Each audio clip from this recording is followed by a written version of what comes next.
This is Mike Mignola. You're listening to Top 5 Comics Podcast. Welcome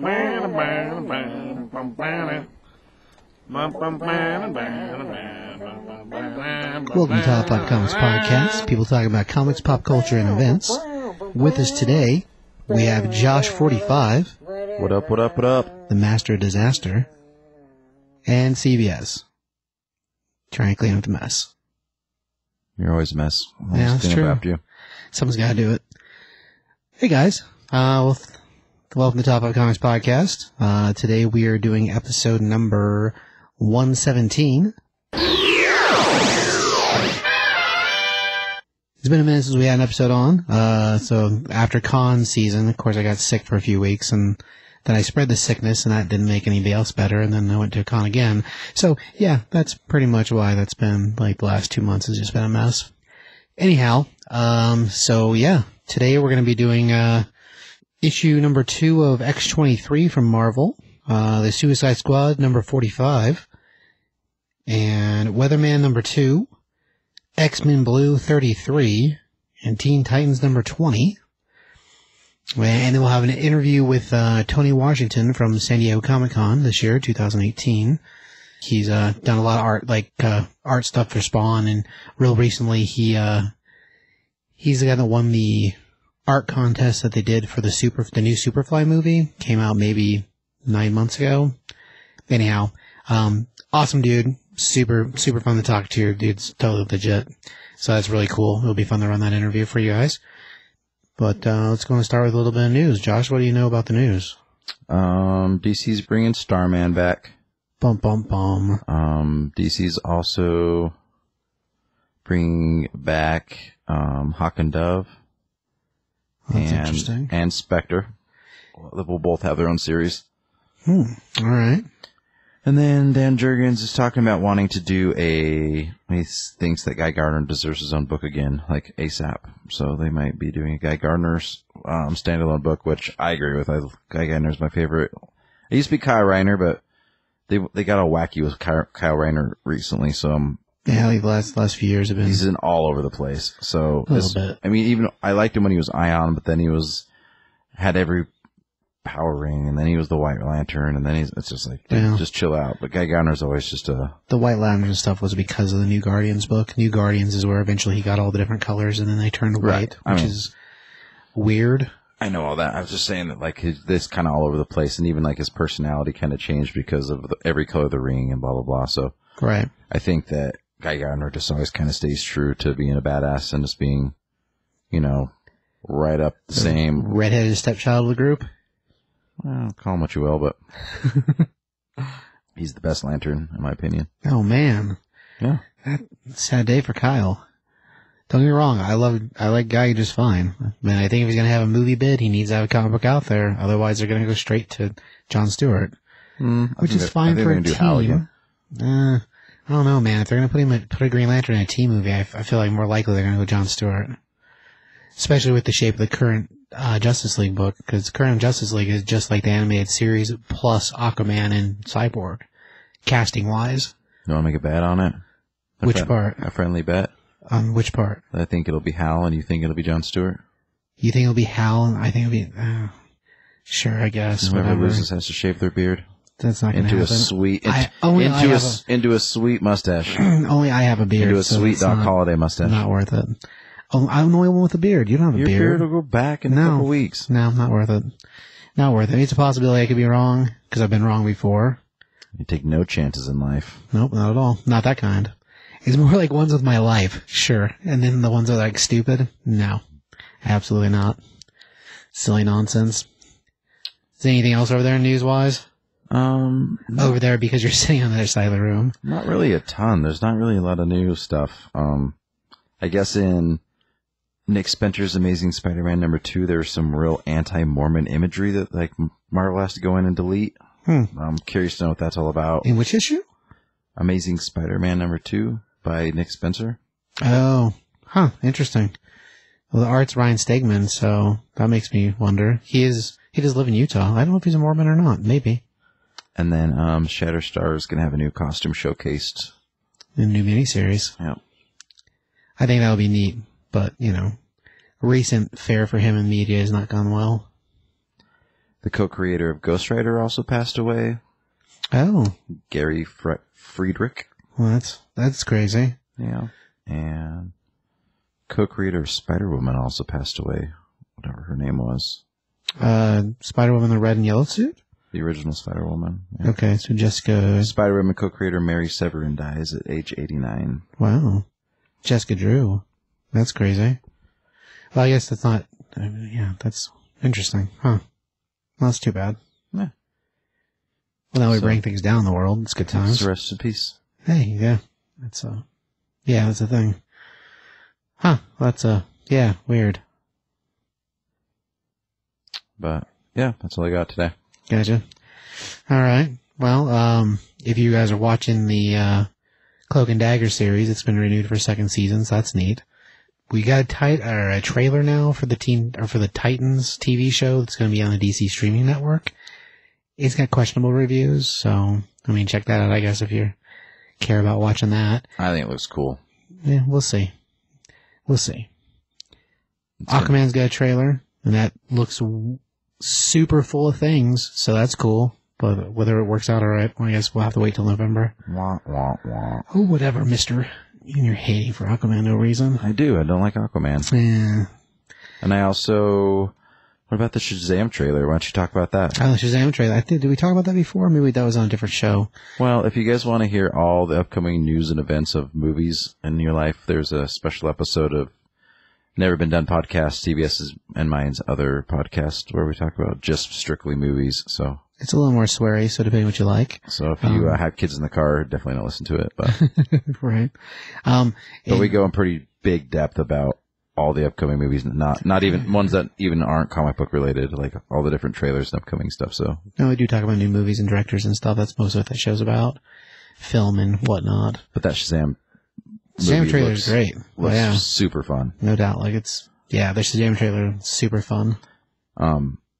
Like I've told you before, I think that the DC universe, that's what they're missing. They need an Ant-Man. They need like a movie that's just kind of more fun and enjoyable, and it does connect to everything kind of, but it doesn't have to. Like, it's just enjoyable to watch.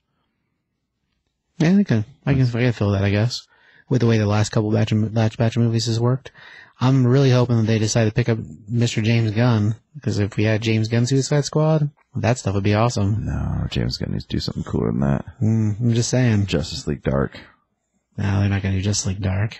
They should. It'd be cool if they did, but that was a rumor that they were going to do that movie. Well, Guillermo del Toro wanted to do it, and then they decided that they weren't going to go through with it, which that would have been awesome, because that dude does scary, like, monstery things awesome. So a movie directed by him would be great. And the actor that played Constantine in the TV show, oh yeah, he's I thought awesome. Was fantastic. Yeah, so. He's great. So like they had at least part of the elements there to do it, and then they shut down Del Toro. Then he went and made The Shape of Water and won a whole bunch of awards. And I bet you somebody felt stupid at the office. Bunch of morons. Not to say it can't be done still. No, I'm not saying it can't, but I think that boat sold for him. I guess we'll see, but, that's what I would say. I wouldn't go back and do it if they came to me now and were like, hey, yeah, you remember how you wanted money? I'd tell them to go eat it. But I'm spiteful, so whatever. Yep, you burn every bridge. That's not true. Even the ones that you haven't crossed yet. Well, they're easier to do when you're at the beginning of them. Exactly. And then I never get anywhere. Whatever. That's not true. That's not true. Anyhow, okay, so news, is that it? That's all we got? It's pretty much, yeah. Some interesting stuff in football. But the football starts next week, so we'll wait till then. Do a little bit of... I try to include it. I know most people are listeners. There's plenty of us that play football. Like a couple years ago, we did a fantasy league through the show. That was fun. I just do the thing where I just draft like 5 quarterbacks, so then if somebody needs one, then they have to come to me and trade me. It seems like such a bad idea. I guess we'll see how it goes this year. We'll try to keep you guys updated. Well, I'm 6 quarterback team. I heard on one of my leagues, like two players I drafted have already gone on either IR or been cut by their team. So my streak continues. So you just pick quarterbacks to try to ruin other teams? No, just my players in general. Oh, all right. I have to pick that many quarterbacks because most of the time they break their knees when I draft them. That only happened twice. That's happened Once? like every year. Like an actual broken knee? Every single, not just a knee, just something. Right. It's silly. All right. Let's move on to books. Just to let you know, there will be spoilers. So we'll start with X-23 number 2. It's a weird sentence. For those who don't know, X-23, which you should know. X-23 is Laura Kinney, which is the clone of Wolverine. And since then, she has found other clones of herself and currently is running around with a sidekick named Gabby, who is a clone of her. Similar powers, just younger. And she named herself Honey Badger. And she has a pet badger. She does. She has a lots of Wolverine. She has a pet Wolverine. But yeah, as a thing, it's hilarious. That stuff happened in the all new Wolverine series. So this just carries forward from there progression wise. So the writer of this issue is, Mariko Tamaki, and the artist is, Juan Cabal, Cabal, So if I said it wrong, Cabal. Cool. That works. Art wise, I like it. I think the art's good. I could dig it. Where the book picks up, we start out with we're basically hearing of what the voice inside Laura's head and her reviewing things that have happened and how it's different to be a clone or to be a mutant or both or to be a clone of a clone. And there's another set of clones we've had dealings with in the past that are the cuckoos. So the, basically like young Emma Frost. I mean, they're not Emma's clones, but the cuckoos used to be 5, 2 of them got dead. And now there was 3. And the way the story picks up, we are in process with the cuckoos gathering all their things and leaving the ex-estate, never come back style. And something happened in the previous issue that has all to do with cloning. So while they're leaving, one of them keeps talking about something being wrong, and the other 2 are like, "It doesn't matter, it's all fine. We just need to get to the other 2, so we can be 5." And pretty quickly we see that one of them is now like a skeleton husk. And the other one is aging rapidly and looks really kind of gross. The previous issue, they kidnapped a scientist that was partially responsible for the cloning of Laura in the first place and hijacked her to resurrect their dead sisters, which sounds crazy. I mean, it is crazy. Anyhow, so when we join the book after the setup for what's happening, Laura wakes up in bed and it's Gabby jumping at her with the, it's a Wolverine, jumping with the Wolverine into her bed like aggressive kid attack style, screaming about pancakes and how she wants pancakes for breakfast and Laura needs to get up. And then Laura tells her, one of these mornings you're going to do that and I'm going to stab you in the face. And she tells him, well, the healing factor, I'll be fine. I'll still want pancakes. So next thing we see is her at the dinner table with a huge stack of pancakes. And of course the Wolverine's there also. His name is Nathan. And he has his own food bowl on the table, which is hilarious. And she talks about how she can't understand how normal people work because normal people can't possibly eat these many pancakes. They don't have a height of metabolism. And Laura's like, I'm pretty sure normal people eat pancakes too. And from there, the discussion turns to something in the previous issue that came up, the idea of Laura having a birthday. And so this is like the humanizing aspect for her. We go over that for a while, and Laura tells Gabby that she has a lead to follow up that she got from Hank about the missing doctor. And the Gabby needs to stay home, practice her nunchucks, and away Laura goes. From there, we join the Cuckoos, and they have collected the other sister, and as far as, moving around, they're being very secretive and, sneaky. Laura, we fast forward a little bit, and Laura winds up being at the doctor's office and decides she's going to investigate the missing doctor's, her office.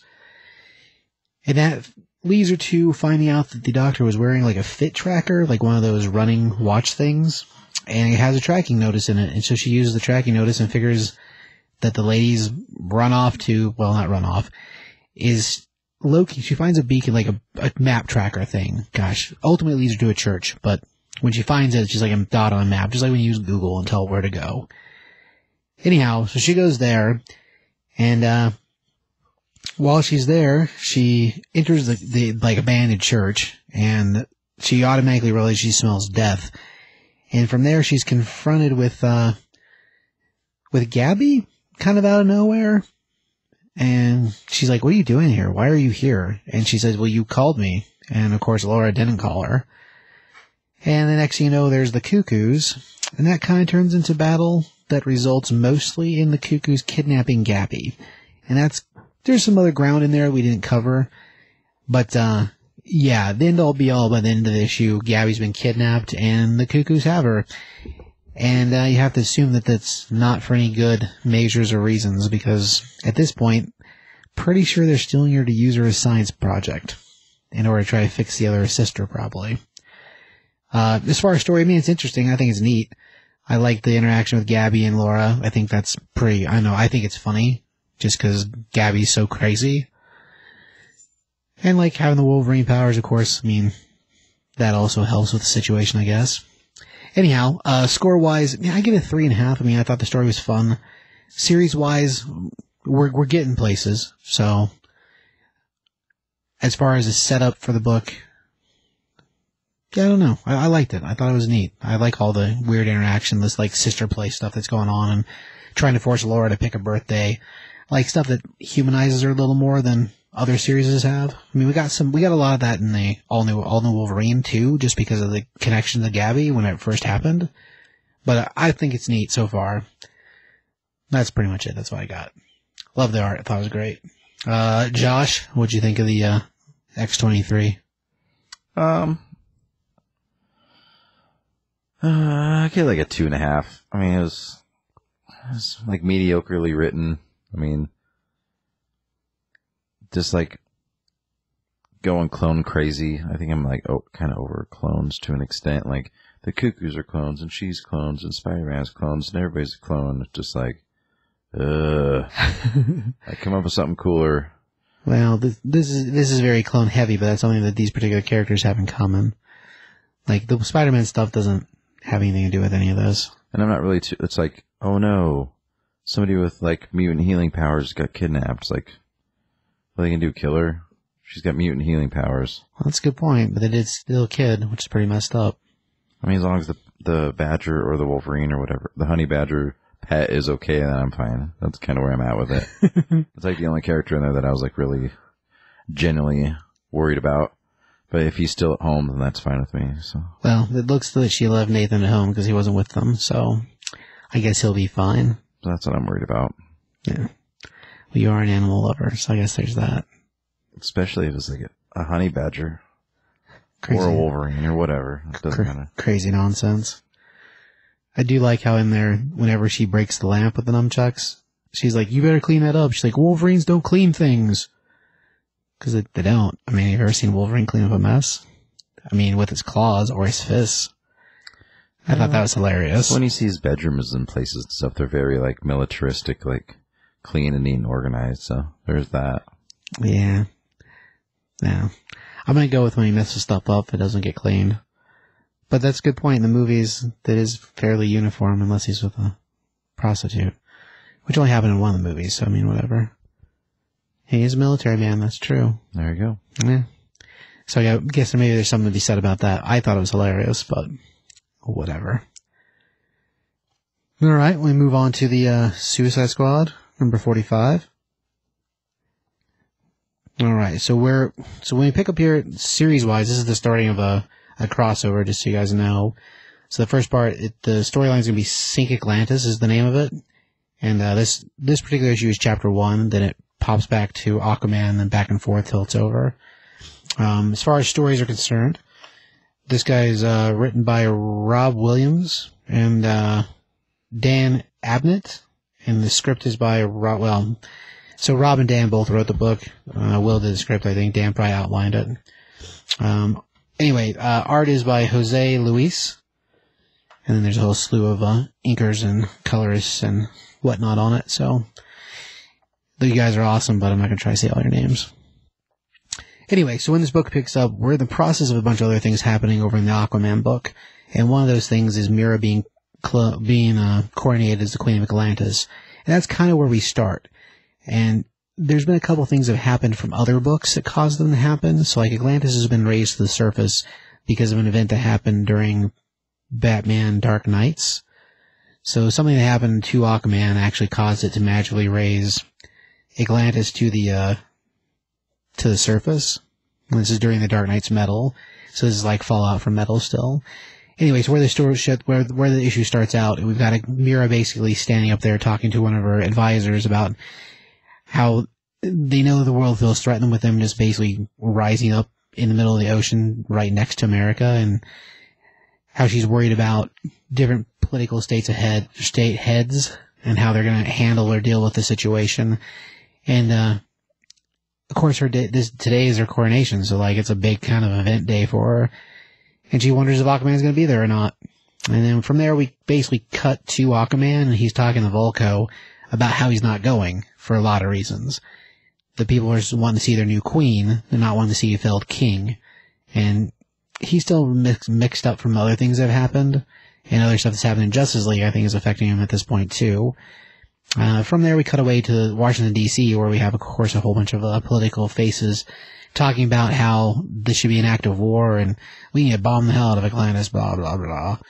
And that goes on for a little while, and then of course we have Amanda Waller as one of the people in the room, which is what leads us to the Suicide Squad. And Amanda is tasked by one of the military generals to make Atlantis not be on the surface anymore. And that's what leads us to the Suicide Squad. In this particular outing, we're taking Harley Quinn, Deadshot, and Killer Croc. And they add a couple new faces because of something that happened in a previous book that binged a couple of the other characters. One of them is Lord Satanin. I think that's how you're supposed to say it. It's Satanis. Satanus, that's how you say it, okay. Anyway, Harley Quinn makes fun of him for being Sataninus, which is, I thought was funny. But, of course, apparently most of these books I think are funny. Anyhow, so, like, he's one of them, and of course, the way he looks is like, I don't know, like an old school knight almost, but with the crazy red and blue colors. I don't know if it's like ever... a Magneto ripoff costume? Kind of, I mean, his mask is like straight up like old school King Arthur knight style. But the rest of it, yeah, I don't know if we've ever seen him before or not. Like, I don't have a memory of him from before this. We meet him, and then we meet Master Jailer, who's going to break them into the facility they're going to. And, of course, she informs them that just like every time you send you out, if you get caught, well, we'll just kill you. And that's pretty much how Suicide Squad works. Anyway, so from there, they get attached to their mission to go, and they're trying to figure out how they're going to get into Atlantis, and Satanus has the ability to control inanimate dead objects or animals or mammals. That's what he says, mammals. And so he basically takes a dead whale, and they all get into the mouth and ride into Atlantis because ocean life can do whatever they want, apparently. Of course, this is the part that's in the water because they're supposed to be going to put this magical bomb that will sink Atlantis because it'll change the spell that raised it, according to Amanda Waller. Which, must not be totally true. Anyhow, we get a cut from there to the actual ceremony with Mira, and like it's a pretty cool looking event. I mean, the art, I don't know, I like her outfit. I think it's great. It's a really cool looking like dress thing for the situation. We get a cameo in the book with Dolphin, which we haven't seen her in a fair minute, but she's one of the other ones hanging out with Aquaman down in the water because he feels like there are places to make sure nothing bad happens. Anyway, there's some more conversation in there, so a lot of pieces that, book-wise, you're not getting from me explaining things that happened. The Suicide Squad meet their, person from Atlantis that's supposed to help them do this magical bomb thing. In the process of that, Deadshot winds up seeing that there's a whole bunch of people that are living in hiding because they're afraid of the surface world and don't want to be part of the surface world, which is why they're here to try to help them sink Atlantis, because they want the world to stay as it is, because they don't, the surface world scares them, and they don't feel like they're being included in this move along forward with the rest of Atlantis. And he sees there's a bunch of women and children and kids, and one of his few rules is he doesn't kill kids. So he starts wondering about this bomb they've been given by Amanda. And in the process of that, he basically takes the bomb and starts to look inside of it and sees it's a nuke. And Deadshot is not okay with killing kids. Ooh, Freudian slip. I know, right? Well, they're the same guy. Deathstroke, they're all the same guy. Not really. They are kind of the same guy. But yeah, that's completely across the line that he's okay with. And in the process of that, like, Satanus sort of starts to turn on him, and that's kind of where things wrap. As far as, like, detrimental, he basically just set off the bomb, is the way it looks. Unintentionally, mind you. But what that really means is that a man was going to let them all burn. So, I guess good luck with that. As far as setup means, part one of I want to say it was a 5-part miniseries, the crossover is, because I think it goes Suicide Squad, Aquaman, Suicide Squad, Aquaman, Suicide Squad, and then it ends. I'm pretty sure. Don't quote me on that because I don't remember if it's 5 or 4. But anyway, it's a crossover between the two books. Score-wise, I give it 3. I thought it was fun. I like the art. There's some funny, like, just Harley Quinn type jokes. I mean, she's not as funny as other characters, depending on who's writing it. But as far as characters are concerned, I thought they all fit well. I mean, I like that the line was drawn by Deadshot, and when he's the voice of reason in your group, it's kind of questionable. But yeah, I give it a 3. That's it. Josh, what do you think? I struggle with Suicide Squad because before we started recording, I was telling you that I just don't like Harley Quinn. I don't like the guys that I do like weren't in it this time. Killer Croc was crying and like being all weird and sad guy. That's because something happened in the previous issue. Yeah, but I don't care. Well, he's a big monster guy, so him being sad doesn't really. It's like Satanus was weak. Like the Jailer was weak. I don't know. I know they're supposed to be like kind of B characters and stuff, but trying to make Harley Quinn this big face of the DC comic universe is just kind of weird to me because I think she's boring. I don't think there's much to her. There's not much depth. But I give it like a 2. The story's kind of weak. I'm not a big Aquaman universe fan either.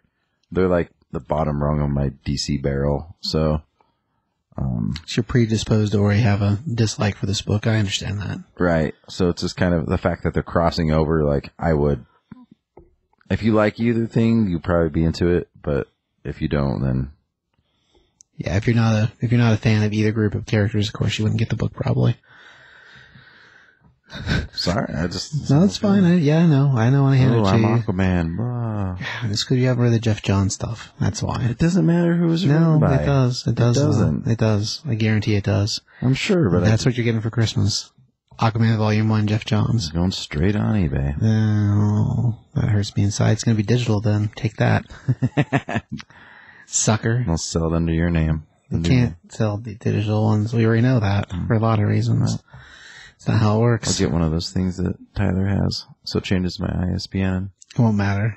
Digital code-wise, it's not the same thing, so I'm going to buy it for you as a digital. That way you get an email link that's the digital link. Gotcha. So, I mean, physically, I can't make you read it. I mean... I like Jeff Johns, but I'm... Yeah, whatever. Anyway, alright, let's move on to Weatherman number 2. You want to tell me a story about Weatherman? Weatherman number 2. This is from Image Comics, for everybody listening.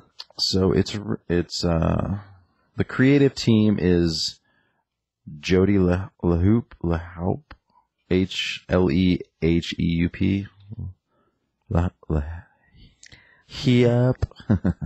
Nathan Fox and Dave Stewart.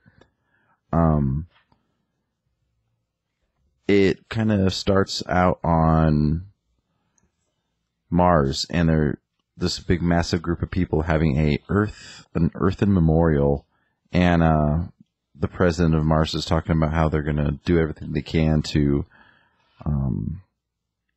fix and like get back and find the people who like did this massive terrible thing, and then coming to find out that it was this group of people destroyed Earth and killed 18 billion people. Right.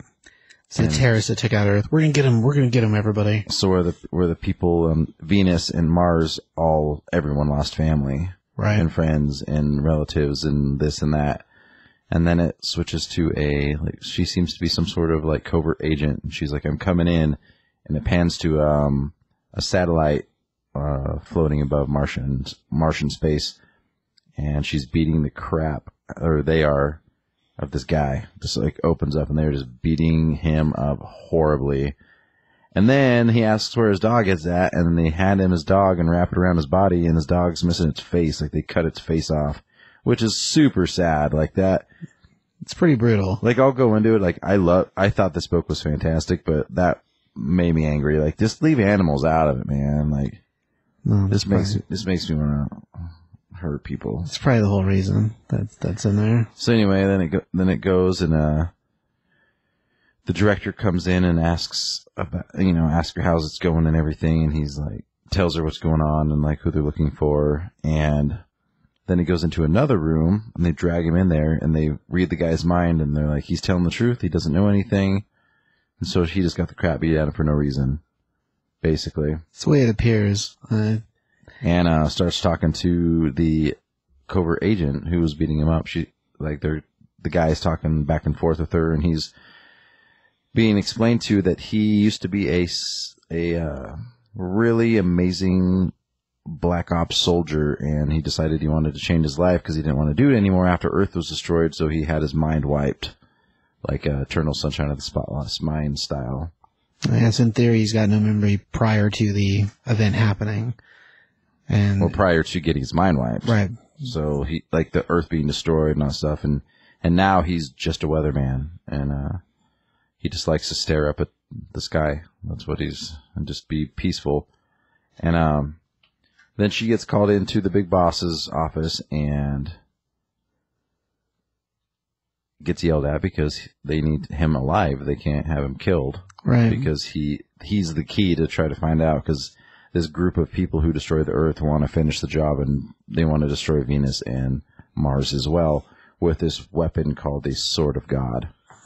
Right. Sword of God's like a terrorist organization. And apparently who he was before was a member of this group after his whole, like, time as a mercenary type working for the American government for the Earth. They were disbanded, and so all those group basically went to the Four Winds doing whatever mercenary for hire. And somewhere in there, he became part of this Sword of God group, I guess. I thought they called the weapon the Sword of God. And the group was called something else, but anyway. Oh, maybe. But yeah, the reason he looks the way he looks is because he went and had, like, plastic surgery done and had his brain wiped, and now here he is with no memory of anything else. And the director is pretty positive that they'll need him to unsort it. And, like, the reason he's so pissed at the redheaded agent lady is because she's super brutal. I mean, the dog thing is out of control. And that's what he's basically at her about. He's like, yeah, there's two versions of you. There's a version of you that has her crap under control, and there's this version of you that's just crazy. Which one am I talking to? Like, dialogue-wise, they have some pretty good dialogue between them. But yeah, it's basically she's just out of control at this point. So then she really realizes that she was in the wrong, and she goes to get him and was walking around and having a chat. And then all of a sudden the satellite becomes under attack. But it's a really cool looking ship. It's like a futuristic version of a World War II fighter plane. It's got like the shark mouth, or the tiger mouth on it. Shark mouth on it, yeah. Which I think is super badass. Oh, we probably should mention this earlier. So Weatherman takes place like in the way in the future. They say at the beginning 20-something.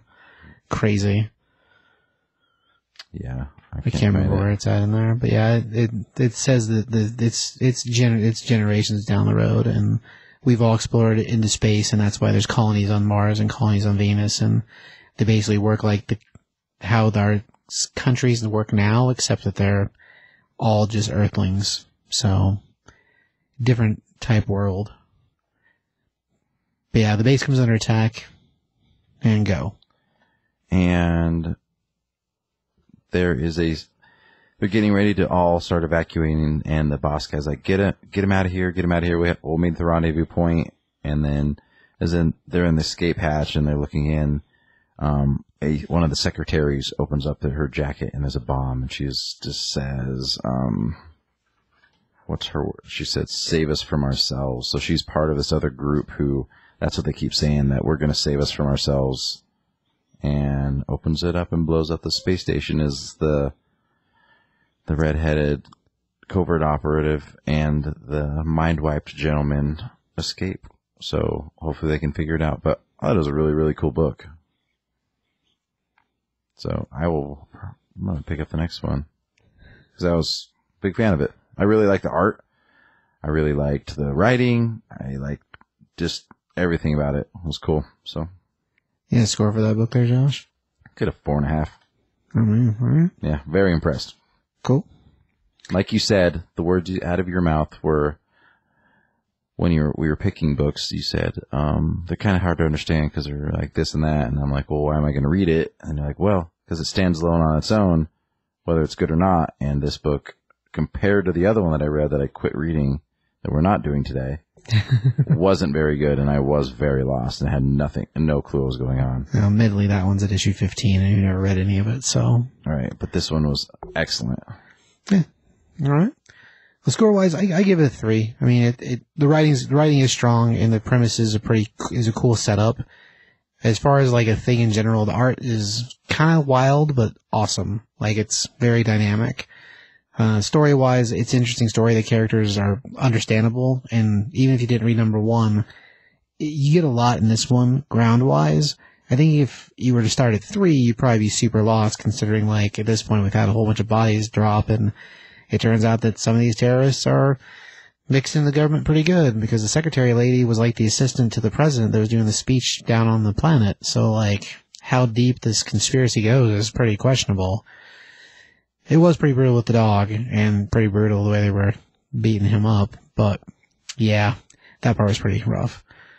Yeah, no, I give it 3. It was pretty good. I'm interested to see more of it. I mean, I don't think it's getting the play it should in the world, because it's a newer book from Image, but man, I don't know. I dig it. I thought it was cool. Named Weatherman because now he's the Weatherman. Right. Anyhow.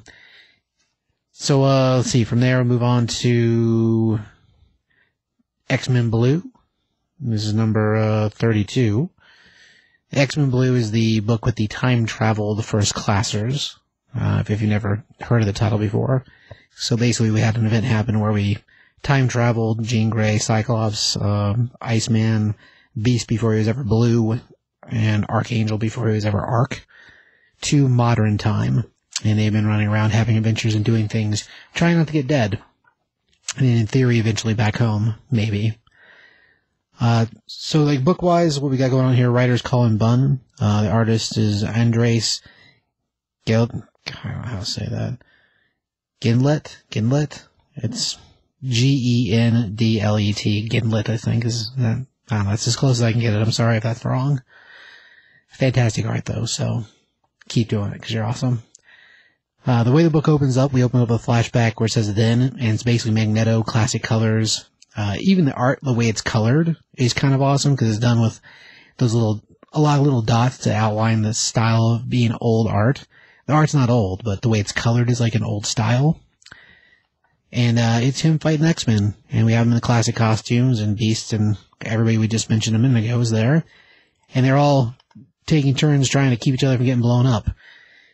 Then we cut from there to modern times, so now, and we're basically in the same scenario where it's the team fighting Magneto, but they're all in their new current X-Men Blue costumes, which are totally modern, and Magneto's got a newer costume too. It's more purple and, well, he's always purple and red, I guess, but it's a new style for the costume. And he's in the process of destroying everything. And so he's basically messed up the entire street, and what he's there for is he's after the White Queen, and the kids are there to protect her. Previous event, they had another battle where she wound up helping them, so at this point, they've decided at this point she's not really a villain anymore either. Like, she's gone through a whole path in life, so she's not technically a villain. Anyhow, Magneto's freaking out about killing her because he's seen the future, and she needs to be dead in order to keep that future from happening. And of course, as he's yelling at the kids, like, Jean Grey's like, well, this is the future to us. So we already know that things can change because we've seen them change. So the future's not set. It's like that whole Terminator thing. And he's like, yeah, you don't understand. And that just basically leads to battle. And in the process, I mean, he's got people picked up in the air. He's throwing giant beams everywhere, steel girders, and anything metal is just being hurled at the White Queen and the X-Men proxy. In the process of that, he winds up getting a bar wrapped around Emma's throat. Currently, Emma is in her diamond form, so she's not chokeable, but she even says that to him, and he's like, yeah, I'm not trying to choke you, I'm trying to break you. And at that point, she starts seeing her skin crack. And in theory, just like a diamond, if you shattered it, she, in theory, would shatter. So Iceman's trying to help her, and of course Iceman gets knocked out, and in the process of that, like, Jean and Beast are both talk for a second, and Beast tells her, you just have to find his weakness. You know he can find a weakness. And so she does that as everyone else sort of distracts him. And after she finds the weakness, she tells Scott to fire his blast and she'll direct it. And of course she does, and that takes him out. And they're all like, okay, well now Magneto's down, like what do we do with him? And Emma tells him he's not out because I'm still being choked. So from there, Jean develops another plan, and she calls one of the BAMFs, the little, like, demon night crawlers, and it teleports away Emma. And all of a sudden Magneto goes from, like, well, he was pissed already, but he went super pissed because he's like, you beat me with a trick? A trick? And that turns to him trying to kill the X-Men, which at this point, it's not the same as when they were all young. When they were all young, he was trying to kill them because they were causing problems with what he was trying to do. And currently, he is hyped up on the mutant, like, super serum thing that makes you crazy anyway. But in the process of this, he's not trying to wipe them out anymore because he knows that they're needed. Like, they serve a purpose, but Emma's caused mutant deaths and in the future causes way more, and so that's why he wants her. Anyway, basically the battle comes down to a line where Jean tells him she won't quit, and he should know that because she sacrificed herself before. And this is Kid Jean, and she's seen all the memories of everyone else of her dying multiple times. And from there, Magneto's like, no, you're not going to sacrifice yourself for me for this. I won't be responsible for killing you. And he basically powers down and tells her, if we keep battling, we'll both die. Because you won't stop and I won't stop. So, later. And basically takes off. And then we regroup later with Emma out in the woods at a cabin, and she's like, I can't stay here. Magneto will find me eventually. And they're like, well, maybe you should wait till at least you're healed. And Jean tells him, even though whatever he saw in the future was bad, both of you are needed for the X-Men to work. So at some point we're going to be going home. Once we go home, the world's going to need both of you. So you got to clean up your act. And that's kind of where it ends. The next chapter is going to be chapter 3 in the story. This is chapter 2 in the story. So the piece right before this introduces why they're protecting her in the first place, Emma. But yeah, as far as the story, I know it was neat. I mean, I like the time travel kids. I'll give you, I didn't expect them to be around still. I thought by now we would have sent them back home. But I kind of think the event Extinction is going to do that. And it started real recently, but I haven't got to read any of it yet. But I expect them to send them back in that book, probably. Because X-Men Blue has got one more issue, I think, before it ends. Number 33, I think, is the end of it. So, issue-wise, they're wrapping that one up. They're going to wrap up Gold. And then we're going to have this miniseries Black happen, which is like villain one-shots. From there, we get a relaunch of the Uncanny X-Men. So, that happens, I think, November. So, that should be interesting stuff as far as books coming out.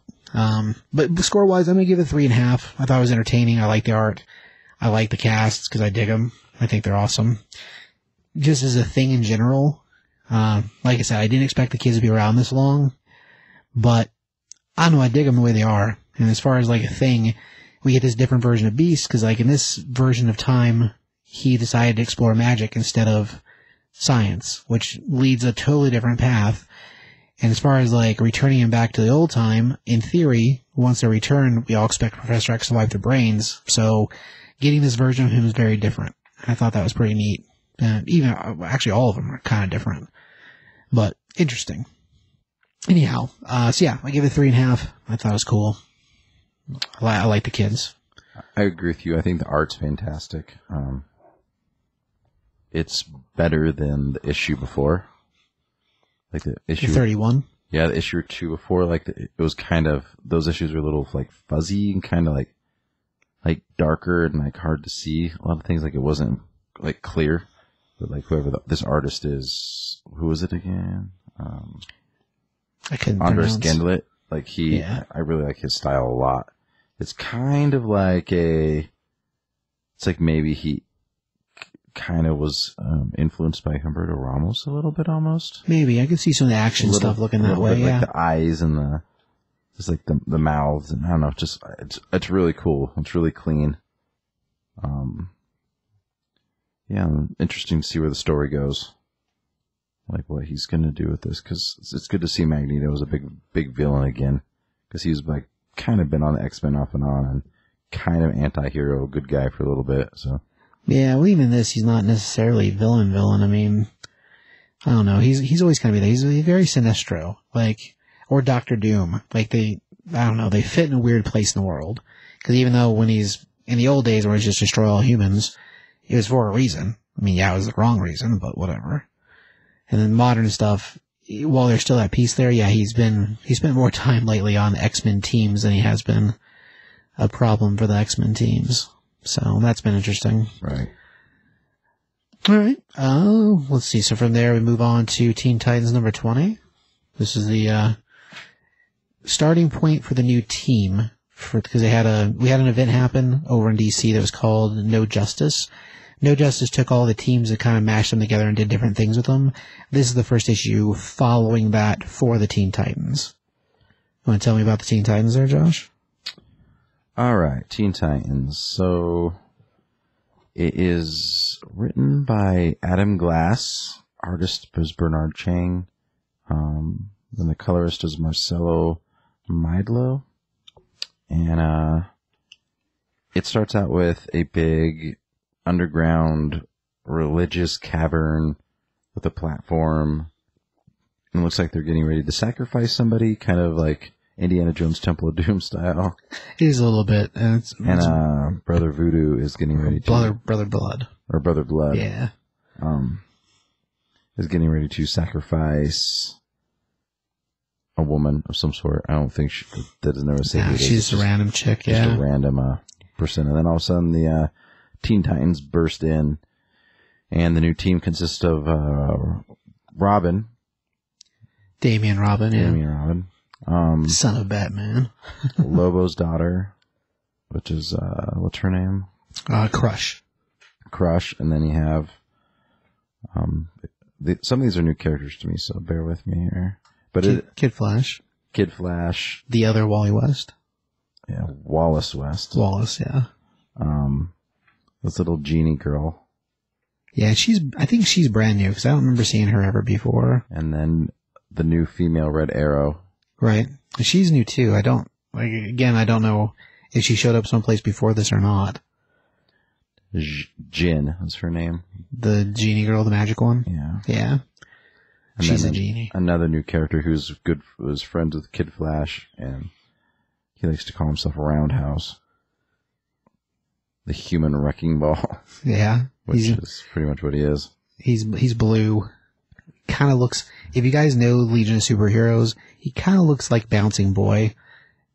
And he has a similar power, but yeah, it's not the same character, at least from what we can tell now, unless it turns out to be a Legionnaire from the future, which would be kind of cool. Sorry, go on.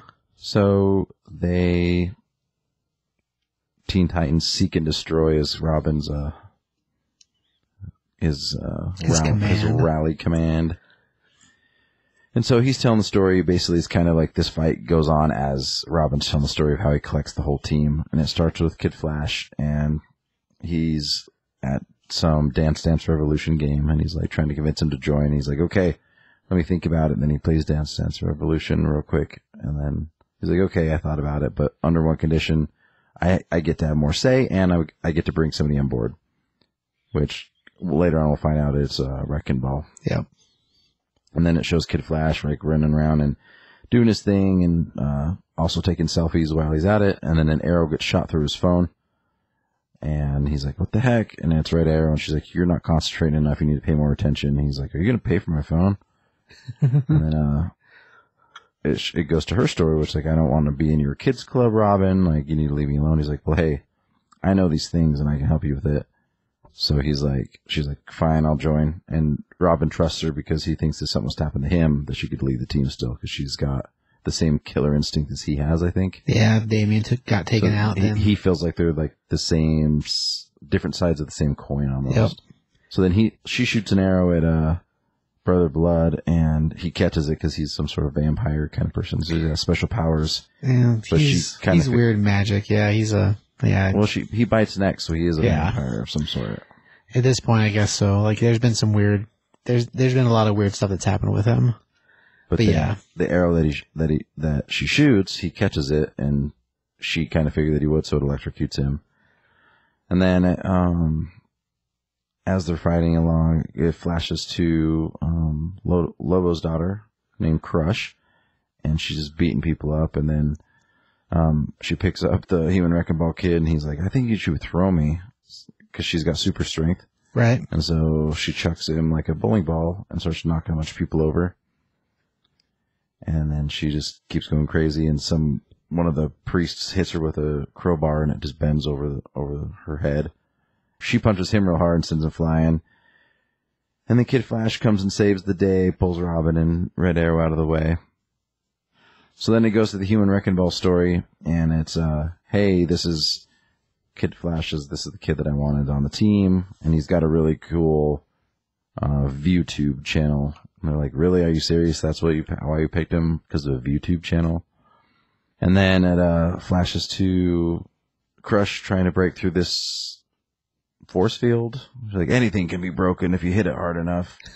But it's a force field, not like a wall. So, and they're like, oh, that must be Jin has put up a barricade. And they're like, why is that? And she's fighting Brother Blood, and he bites her. And then she's like, psych.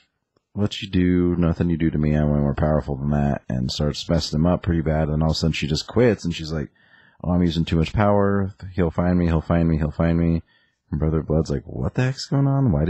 Who will find you? What are you scared of? I need to know. And all of a sudden, Roundhouse comes in, just like, and saves the day, knocks him down, and then Robin comes in, and Kid Flash, and they take him out, and they're like, all right, let's get him out of here. And before, he wakes up. And then it kind of shows Jin's story about she's got like a bunch of stray animals that she's been taking care of. And she's all telling Robin, you don't know who I am or where I came from. He's like, well, if you care about animals so much, you obviously have a good heart. So I think it would be good for you to be with us. And then they're all standing around talking. And they see a mark on the wall of this thing that Robin's been looking for called the Other. Right. Which somehow that's connected to the Red Arrow character also. That's how he convinced her to join. Yeah. Because it killed somebody that she knew. At least that's what he leads her to believe. But yeah, it's something that I've never heard of before. So whoever this other villain is something I think is new. But then it's like, did you get all of his financial records and all this and that and that? And there's like shows of like A flash drive. Yeah, the flash drive. So they're basically taking him out on every level, not just like they're not going to just arrest him and put him in Arkham and then they blow up the building. Oh yeah, the whole like temple thing. They completely nuke it. It's like sweet. It's just like a silhouette of them walking away and like Robin's hand in the air pushing the button. That's pretty sweet. And then it shows them all hanging out, kind of relaxing at this place called Mercy Hall in Brooklyn, New York, that used to be one of Batman's safe houses, and Robin made it seem like it had been like there's something compromised. But Robin's the one that did it so that they could have a base. Right. So Batman wrote it off as a thing because it was compromised or something. Something was wrong with the building, and Damian's like, "But I made that." So then, like, they're all hanging out and like joking around and messing around, and Crush is like picking up the couch and getting ready to throw it because the guys are harassing her. And then all of a sudden, except Robin's not there. And Jin's like, Robin wouldn't like this. And then it shows Robin going down some elevator shaft with Brother Blood and opening some massive vault. And he's like talking about how it used to be a juvenile hall, so like a juvenile detention center. So it's got already had potential to be a prison of some sort. And he's like, I'm tired of the in and out nonsense that Arkham Asylum is. So what I do, he's like, I'm sick of the revolving door that is Arkham Asylum. It's time someone locked them all up and threw away the key, because in my prison nobody gets out ever. And then it's just like 5 prisoners in this vault, chained up, and Black Mask's there. Yeah, Black Mask his is one of them. mask is all broken and smashed, and he's all bloody, and they're all just chained to the floor basically. And it says, welcome to hell. And he's like, nobody ever gets out of my prison, which is super creepy, which is sweet. But Damian's just, that's who he is. So. Right. Well, the line of character, like, they're all characters that are name villains too. It's not just not just random characters. They're like name villains. So his whole, like, Robin's whole point is they go find the villain before they commit the crime, and they take him out so that they won't be an issue anymore. So right. They're like kind of they're the Teen Titans, but they're like a Black Ops team. Yeah, kind of like, yeah.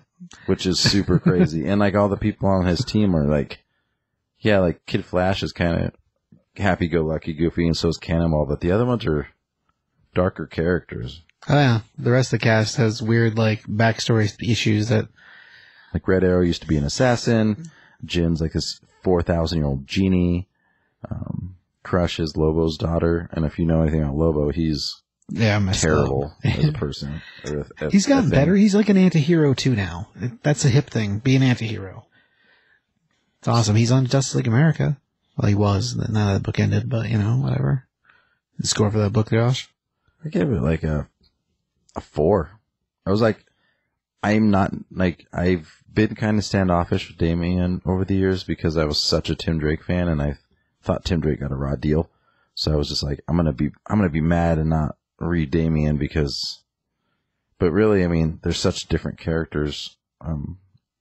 I think if DC wouldn't have ruined Tim Drake, yeah, he did get a raw deal of all the changes that happened. I wouldn't hate Damian as much. I like that. I know they can both they can exist together. It's fine. It just needs to they need to not give him give Tim the shaft like they did. But I think he's fantastic in this. He's crazy, and his parents, his mom and his grandpa are Ra's al Ghul and Talia al Ghul. Villains, yeah. I mean, he was raised that way. Straight up, leader level assassin. And you think with him apprenticing under Nightwing that he'd gotten better, but it's like not so much. Maybe more focus than just kill everything.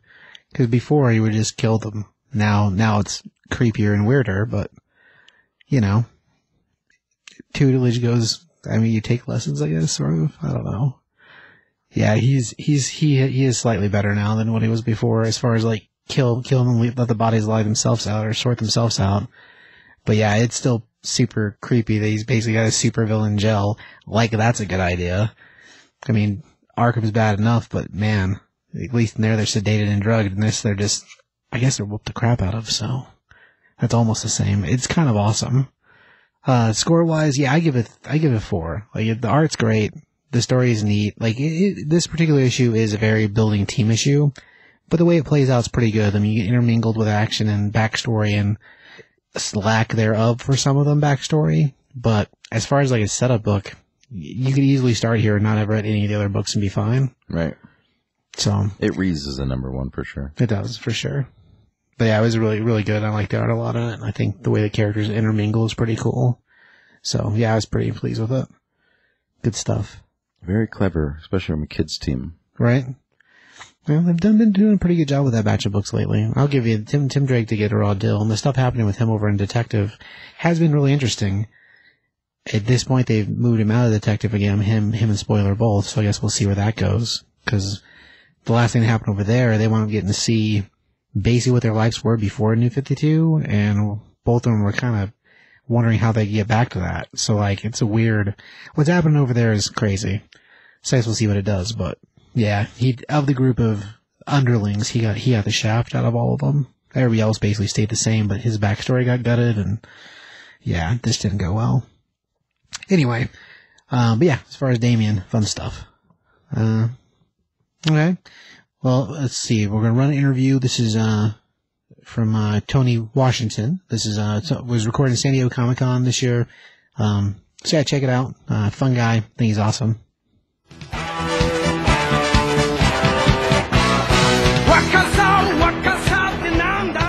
Hi, this is Steve, the Top 5 Comics Podcast, here at San Diego Comic-Con 2018, and I'm here with... Tony Washington.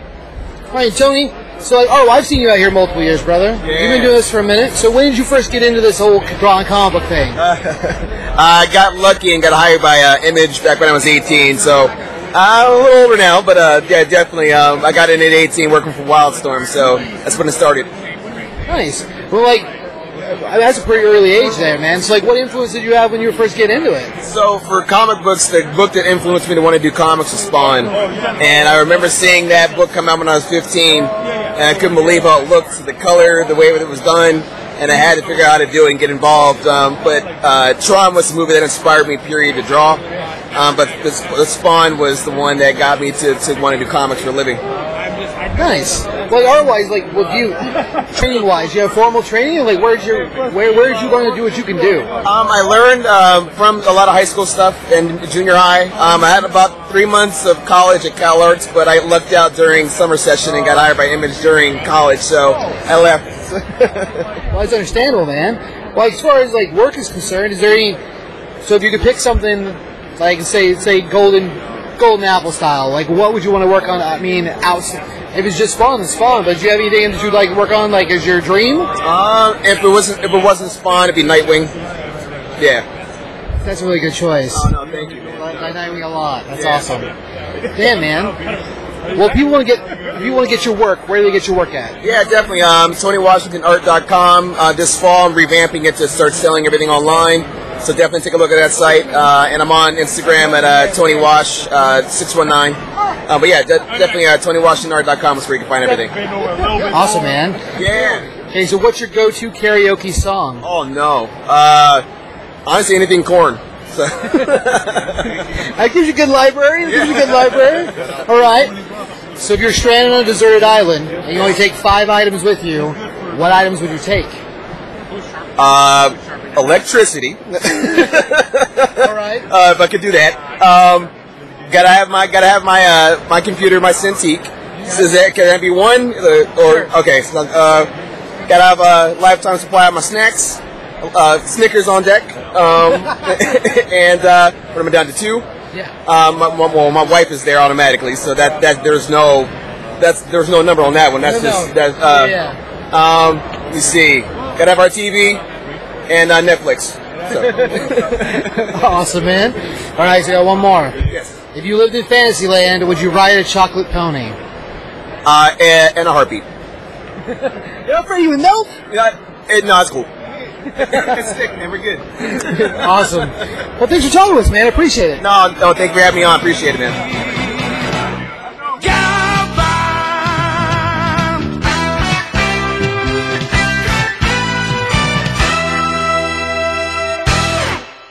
All right, I want to thank Tony again for taking time to chit-chat with us.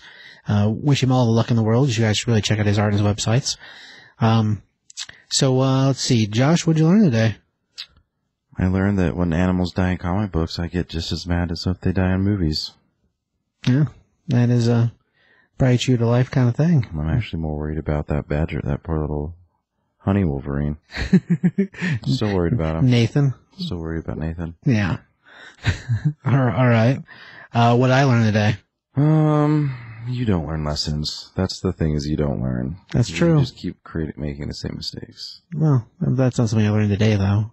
I do think that I learned that how vain you are because you're not willing to shave your beard if you lose a bet. No, I'm not going to use that either. It's going to be years before that movie comes out, so Doesn't matter. by then, who knows? By then, if you I have might a full spontaneously combust by then, and you'll get out of the bet. you have a full terraced beard, and at that point we can talk about it. Or you'll be like, man, it'd be really sweet if I had a Doc Holliday mustache. And that counts as shaving your beard. Absolutely not, man. There are a few men that look good with a twirly mustache. One of them is a buddy of mine, Nathan, who actually I did an interview with at San Diego Comic Con, or no, at Colorado Springs Comic Con, which you guys get to hear that pretty soon. He has a twirly mustache on the end, Stanley Whiplash style. The dude sports it awesome. Nice. Yeah, super sweet. All right, you got any books to watch, Josh? I'm really into that Weatherman book. I'm excited to see where that goes. It's kind of cool. So I don't know if it's a miniseries. Do you know? At this point, it's set up as an ongoing, but it's an image, so you never really know. Right. And cells usually dictate what happens. So ultimately, the last time I looked, it was ongoing. So I guess we'll see. And I've still been enjoying that and the Infinity. The Infinity Wars. Yeah, the one with Adam Warlock and Yeah. I really enjoying that book. So You won't like number 2 so much. That's okay. I've read number 2. Oh, are you talking about Infinity Countdown? Did Infinity War start already? Yeah. So you're a little behind on A there. little behind then. That's all right. Sorry, that didn't mean to ruin that if I did. Well, already too late. Never mind. Dun dun dun. Take that, everybody. Infinity Wars has been crazy. We've had major character deaths in like every issue. Which doesn't bode well for it holding water later, but at the same time, it's been interesting. Right. So, books I suggest, the current Venom has been great. Donny Cates is killing it with that book. It's been freaking awesome. Ryan Stegman doing the art, also awesome. There was a one-shot that dropped this last week called Web of Venom, Then Nam. And it's about the time in Vietnam where a couple of the guys were given pieces of the first symbiote. Oh, and right. There's a cameo, at least a cameo with Wolverine and Nick Fury, so that was pretty neat. So like that's a pretty good one-shot. It's only one shot. It's in second print already, so if you guys can find first prints, good luck. But yeah, popular as far as the one-shot goes. It's still Donny Cates writing it too, so that helps. I think those are great. Image has the Death or Glory. Still loving that. I think it's great. So Stranger Things is going to happen in October, and this is it's a mini-series from Dark Horse, which I think will be fantastic. The setup for it is that during the first season of Stranger Things, Will goes missing, and we see flashes of him and basically running and hiding and stuff. Well, the comic book series is during season 1, and it's about Will's time in the underground or the underneath.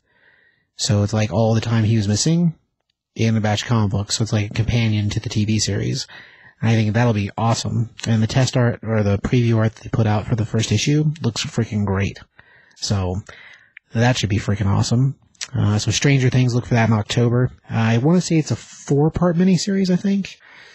They just started a new, it's the second volume, but you could read it by itself. New Predator series, Predator Hunters, Volume 2. And, the first one was great. The first issue of the new series is cool too. I think it's good. Also from Dark Horse Comics. I think that's fantastic. I like Justice League right now. And not that I don't normally like it, because I normally do. So I think that's neat. Gosh, there's another one. Actually, this month they put out a bunch of mashup ones. And so far, like, they've been pretty good. We have Catwoman meets Sylvester and Tweety from Hanna-Barbera. And then we have Porky Pig meets Lex Luthor, which the A cover on there is like a freaking nightmare.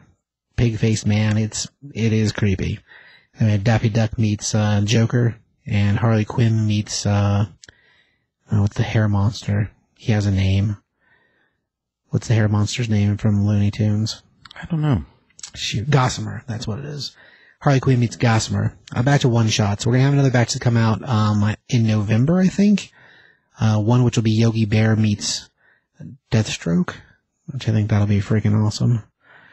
Because the cover, at least, because the cover picture is the only thing I've seen for it so far, Yogi looks just like a terrifying, awesome bear. So I think that'll be fantastic. Anyhow, I'm sure there's other books, but that's where I'm at now, so I guess I got nothing else. Josh, anything else? No, sir. All right. Go ahead and take our other podcast to listen, if you would be so kind. If you like to Sure. listen to jokes about inappropriate things and movie news out the ears. Check out the James Gunn episode if you're a big fan of his and what's going on with him and being kicked off the Guardians franchise and stuff. We do cover that pretty well, but it'd be cool if you guys took a listen if you're into it. Heck yeah. Thanks for having me on the Top 5 Comics episode again. Yeah. Being on here. Yeah. I've been sick for the last 2 months. Sorry about that, guys, because the world was just a mess.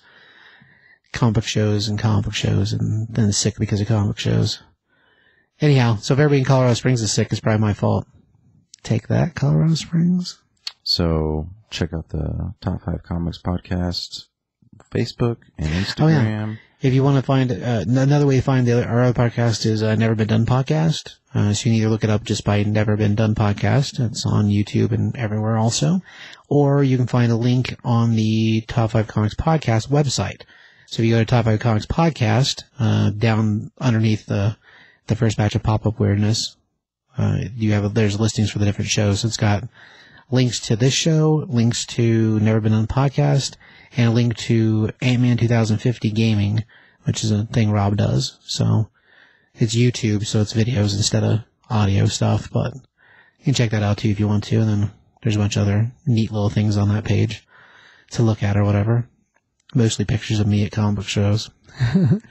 I think that's awesome. Well, you went and did all the work, so. Hey, well, you know, whatever. Go for it.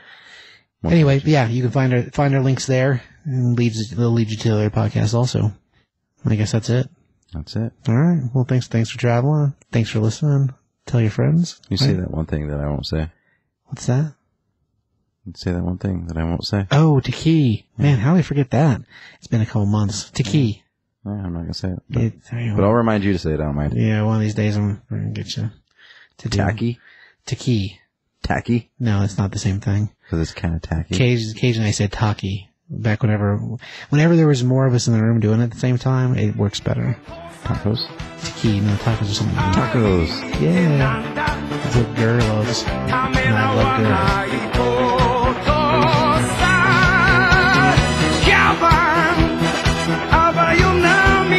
Calvin,